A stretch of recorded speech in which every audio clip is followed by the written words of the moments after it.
So you've just invested in a new documentation system like IT Glue, and now you're looking at the huge mountain of a challenge ahead of you, which is, how the crap do I get all of my team to actually use it? How do I get them to keep it up to date? How do I get them to dump all of the initial information in there so that we can spread the knowledge and make sure we're sharing our knowledge properly? This is just one of the many challenges, of course, bestowed upon you when running your MSP. Why do I know? Well, because I recently sold my MSP. We grew from just me to 16 staff, and so I know all about trying to get your team to pull their weight and do what you want them to do, which is to keep your documentation up to date. Hey, my name is Pete, and if any of that sounds familiar to you, then hang about as I tell you how I did figure this out in my MSP, and consider sticking around by subscribing to the channel down below for more fun and games around running an MSP from someone who's actually been there and run their own MSP. So the challenge: you've invested potentially quite a lot of money and committed to it for a year into a documentation system. Whether you are starting from scratch and you need to document everything in your business, or you've made a start but stuff is just incomplete. The challenge you have here is making sure that your staff are spending some time in their day to document all of that stuff. The internal processes, customer technical information, SOPs, standard operating procedures, passwords, network diagrams, just all of the things. But it never happens. People are too busy, they don't do it, they definitely won't do it if you ask them to do it unpaid and if in their spare time, which is one approach that I've seen. So how do you do it? How did I get my own team of staff to document all of this stuff? And the answer is actually really quite simple. You get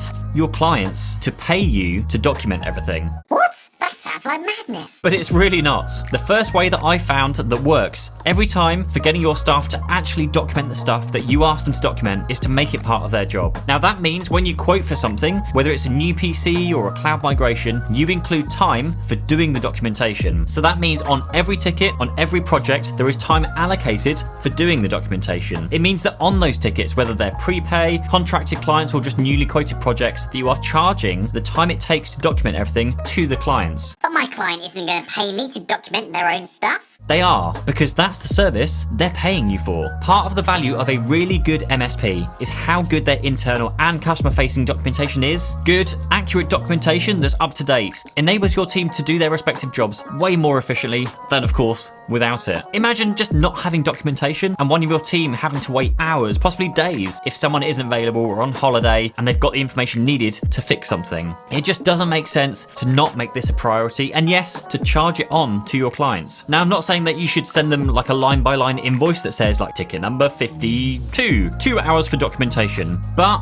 it should be bundled together with the ticket, the time it takes for them to write up the ticket notes, and the email they probably send to the client to update them on what they've done. Like, before they do that, make sure they've completed the documentation. The best way I found on doing this is to have a checklist on your tickets, and depending on your PSA, you can automatically have this added, and it can also be set to not allow the ticket to be closed unless someone's checked off that item. And then added to this, something else to tell your staff is, if something doesn't exist, create it. Even if it is super basic because they're in the middle of other things, because one that's created, but perhaps is wrong, is way better than one that's not created. If it's wrong, then the next person who comes across can fix it, and then at least you can retrospectively go back and fix all the others that have used that documentation. The alternative, of course, is that you have no documentation and everyone does their own things, and so you don't have a clue how anything is configured. So something is better than nothing. And each time someone uses that SOP, they can make small improvements, add some detail, until over time you have a fully detailed and accurate process to follow. So that fixes the day-to-day, like things generally changing. But what about if you are so green to this that you have very little or no documentation at all to start? But you have, of course, a number of clients that need documenting, because you'll never find enough hours in the day to go through and fill in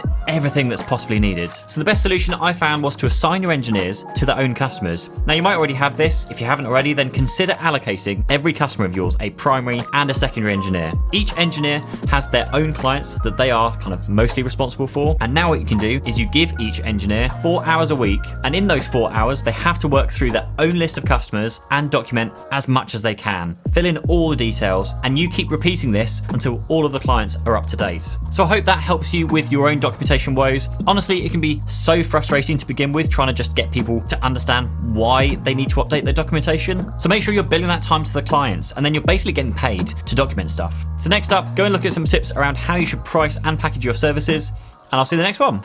Cheers.